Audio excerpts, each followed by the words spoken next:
Terima kasih saya ucapkan kepada teman-teman semuanya, Bapak Ibu guru yang telah berhadir di ruangan ini.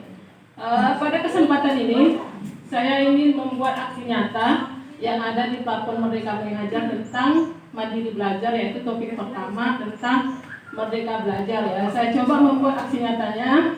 Nanti setelah selesai, Bapak Ibu bisa mengisi umpan balik audien yang setelah saya bagikan. Ya. Sebelum saya menjelaskan tentang platform Merdeka Mengajar, yaitu tentang Merdeka Belajar, kita harus tahu dulu apa itu Merdeka Belajar. Ya, Merdeka Belajar adalah suatu pendekatan yang dilakukan supaya siswa bisa memilih pelajaran yang didapati sesuai dengan bakatnya. Itu yang dikatakan Merdeka Belajar. Ya. Kemudian di Merdeka Belajar itu ada 5 modul. Ya, bisa dilihat slide yang ditampilkan di depan. Modul pertama itu mengenal dan memahami diri sebagai pendidik. Kemudian modul kedua, mendidik dan mengajar. Modul ketiga, mendampingi murid dengan isu dan menyeluruh. Modul keempat, mendidik dan melatih kecerdasan budi pekerti. Modul kelima, pendidikan yang mengantarkan keselamatan dan kebahagiaan. Itulah 5 modul untuk Merdeka Belajar. Oke, kita lanjut. Modul yang pertama, mengenal dan memahami diri sebagai pendidik. Ya, ini Bapak Ibu kita semua ya. Sebelum kita melakukan atau mengajar peserta didik kita, yang pertama pendidik mampu mengenali kekuatan dan kelemahan diri. Ya, jadi kita sebagai dewan guru harus tahu kekuatan kita itu seperti apa. Kelemahan kita dalam mengajar seperti apa, itu harus kita perbaiki. Ya, kemudian selanjutnya mengenal karakteristik dan kebutuhan peserta didik. Ya, jadi sebelum kita mengajar untuk Merdeka Belajar, kita harus tahu dulu karakter siswa itu seperti apa. Kemudian kebutuhannya itu seperti apa. Misalkan si A karakternya seperti ini, kebutuhan belajarnya harus seperti ini, dan juga si B. Jadi semua siswa yang ada di kelas itu harus kita tahu karakternya seperti apa. Itu yang diinginkan Merdeka Belajar. Kemudian yang ketiga, menjadi manusia merdeka yang hidupnya bersandar pada kekuatan diri sendiri, baik lahir maupun batin, tidak tergantung pada orang lain. Itu menurut Ki Hajar Dewantara. Kemudian pendidikan menuntut kekuatan kuadrat yang ada pada peserta didik agar dapat mencapai keselamatan dan kebahagiaan. Yang dimaksud dengan pendidikan menuntut kekuatan kuadrat, setiap peserta didik itu mempunyai kuadrat lahir dan batin. Ya. Jadi kita sebagai peserta didik harus tahu kira-kira tercapai nggak kuadrat pada anak itu. Lahir itu maksudnya jasmaninya, batin itu rohaninya. Jangan-jangan ketika mengajar kita membuat siswa itu ada tekanan batin. Ya. Jadi tidak sesuai dengan kuadratnya. Kemudian selanjutnya, pendidikan berperan penting pada perkembangan peserta didik sesuai dengan perkembangan zaman. Ya, ini untuk Bapak Ibu semuanya. Jadi untuk mendidik siswa, kita harus disesuaikan dengan perkembangan zaman.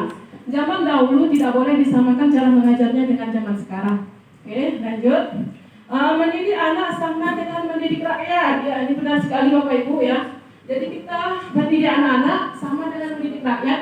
Karena anak-anak kita ini kedepannya akan menjadi bagian dari masyarakat atau pemimpin di dalam masyarakat. Ya, jadi kalau kita ajari dia di tingkat sekolah itu baik, nanti ketika dia memimpin di dalam masyarakat juga akan baik ya, terutama kita lakunya. Kemudian yang terakhir, guru harus adaptif terhadap perubahan. Ya, ini Pak Lukman harus istilahnya jeli terhadap perubahan zaman. Kalau sistem pengajaran kita seperti zaman dahulu, untuk zaman sekarang jangan lagi dipakai Pak. Harus kita sesuaikan dengan perubahan zaman. Oke, kita lanjut. Modul kedua, mendidik dan mengajar. Ya, ini untuk para guru atau para pendidik. Yang pertama, pengajaran merupakan bagian dari pendidikan. Ya. Kemudian yang kedua, pengajaran merupakan cara menyampaikan ilmu atau manfaat bagi hidup peserta didik secara lahir dan batin. Ya, tadi kuadratnya. Kemudian yang ketiga, mendidik adalah menentukan segala kuadrat yang ada peserta didik sehingga dapat mencapai keselamatan dan kebahagiaan setinggi-tingginya. Kemudian yang keempat, pendidikan tidak sekedar memberikan pengetahuan, namun pendidik keterampilan berpikir dan mengembangkan kecerdasan batin dan peserta didik. Ya, jadi kita sebagai seorang guru tidak hanya memberikan siswa pengetahuan, tetapi melatih keterampilan siswa. Ya, kemudian yang selanjutnya sistem AMONG. Sistem AMONG itu Ingarso Sungkulada, Inmadia Mangun Karsa, kemudian Tuturi Handayani. Yang dimaksud dengan Ingarso Sungkulada, kita sebagai guru di depan sebagai teladan.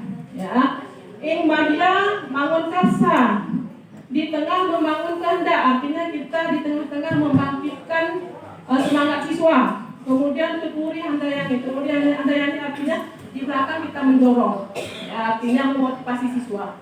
Oke, kemudian selanjutnya manusia merdeka, manusia yang dapat menguasai dan memerintah. Ya, kalau kita dikatakan merdeka, berarti kita menguasai diri kita dan bisa memerintah. Oke, sebelum kita lanjut ke model 3, sistem pengajaran zaman kolonial yang perlu dirubah. Ya, ini Bapak Ibu saya juga kena di sini ya. Jadi untuk zaman milenial sekarang atau sekarang zaman global, itu tidak bisa lagi kita gunakan zaman kolonial Belanda. Ya, yang ada di situ perintah sama sanksi. Ya, ini harus kita hilangkan. Yang pertama, meminta murid berdiri di depan kelas saat lalai mengerjakan tugas. Ada nggak Bapak Ibu? Ada, ya, saya juga ada. Yang kedua, murid duduk rapi, menghadap ke depan dan kelas hening. Ya, ini tidak bisa lagi dipakai untuk Merdeka Belajar, karena di Merdeka Belajar dituntut siswa secara berkolaborasi, kemudian menampilkan karyanya di depan kelas, ya, tidak lagi hening tanpa suara. Kemudian yang ketiga, melakukan pemeringkatan, ya, ini ranking, ya, ini setiap hari kita lakukan ranking 1 sampai ranking 3, itu tidak boleh lagi dipakai untuk Merdeka Belajar, karena itu membuat siswa yang lain psikologinya terganggu. Ya, jadi tidak bisa lagi digunakan pemeringkatan atau perankingan. Kemudian yang keempat, menyeragamkan pembuatan tugas. Untuk menyeragamkan pembuatan tugas ini tidak bisa Bapak Ibu, karena pembuatan tugas itu harus disesuaikan dengan kemampuan siswa, tidak boleh seragam. Karena ada kemampuan siswa yang di atas rata-rata harus berbeda dengan siswa di bawah rata-rata. Ya. Kemudian yang kelima, memukul murid karena tidak mengerjakan tugas. Ada Bapak Ibu? Ya, saya juga ada ya. Kalau tidak mengerjakan tugas memukul siswa, itu tidak bisa lagi dilakukan karena itu termasuk pengajaran di sistem zaman kolonial Belanda. Ya, untuk Merdeka Belajar tidak bisa digunakan Bapak Ibu. Ya, harus siswa itu betul-betul sesuai dengan kuadratnya. Kita lanjut ke modul 3. Mendampingi murid dengan utuh dan menyeluruh. Ya, betul-betul kita bimbing siswa untuk menumbuhkan bakatnya. Yang pertama, pendidikan bergerak secara dinamis, menyesuaikan keadaan, bergerak begitu cepat. Ya, pendidikan itu dinamis artinya berkembang sesuai dengan zaman dan keadaannya.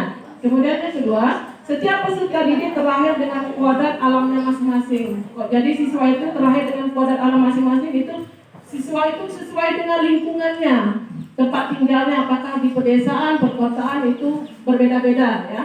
Kemudian yang ketiga, perubahan tidak bisa dihindari, sehingga cara mendidik dan mengajar perlu disesuaikan dengan perkembangan zaman. Cara mengajar zaman dahulu tidak bisa kita samakan dengan zaman sekarang abad 21. Ya, karena sekarang sistemnya semua sistem milenial ya, semua berselancar dengan internet. Jadi sistem mengajar kita juga tidak bisa seperti zaman dahulu, sistem ceramah berdiri di depan kelas, mencatat sampai pulang. Ya. Kemudian selanjutnya, guru dapat merancang pembelajaran yang berkelanjutan, terbuka berdasarkan kebudayaan bangsa.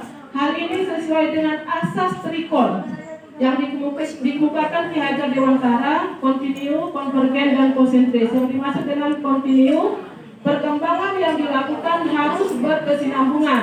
Yang dikatakan dengan konvergen, pengembangan dilakukan dapat mengambil dari berbagai sumber luar, ya, tidak boleh dia satu sumber.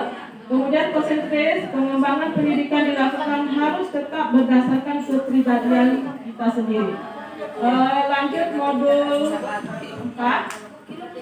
Mendidik dan melatih kecerdasan budi pekerti.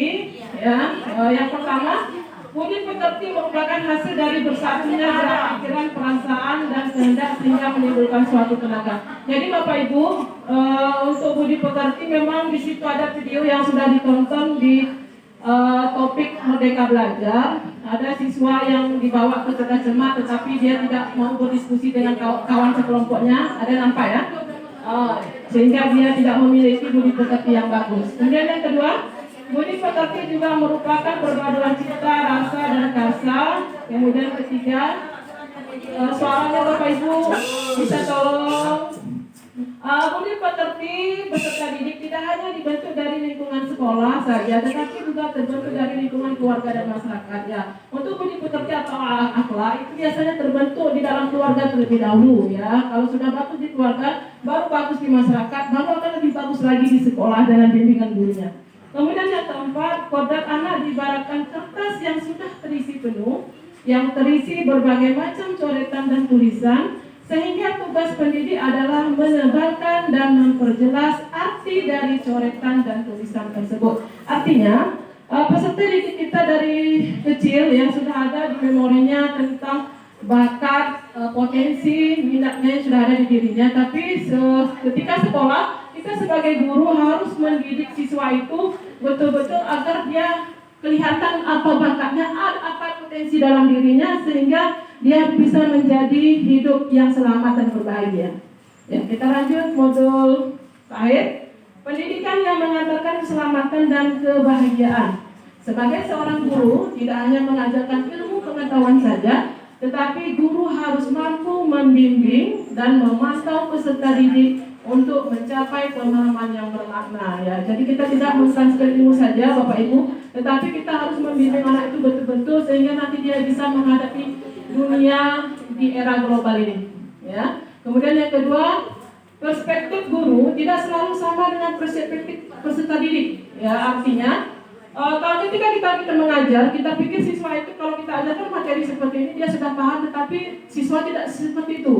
Bisa jadi yang kita pikirkan itu dia bisa, tapi nyatanya dia tidak bisa. Jadi tidak sama pola pikir kita, perspektif kita dengan siswa. Kemudian yang ketiga, fungsi pendidikan adalah mengantarkan peserta didik agar siap hidup dan mampu mengisi zamannya. Ya, jadi fungsi kita mengantarkan siswa kita agar mampu menghadapi zaman di era global ini ya, dan bisa menjadi manusia yang selamat dan berbahagia. Saya ucapkan terima kasih. Sudah habis saya paparkan modul 1 sampai modul 5. Terima kasih atas perhatiannya. Mohon maaf atas segala kekurangannya. Saya akhiri dengan wabillahi taufiq wal hidayah. Wassalamualaikum warahmatullahi wabarakatuh.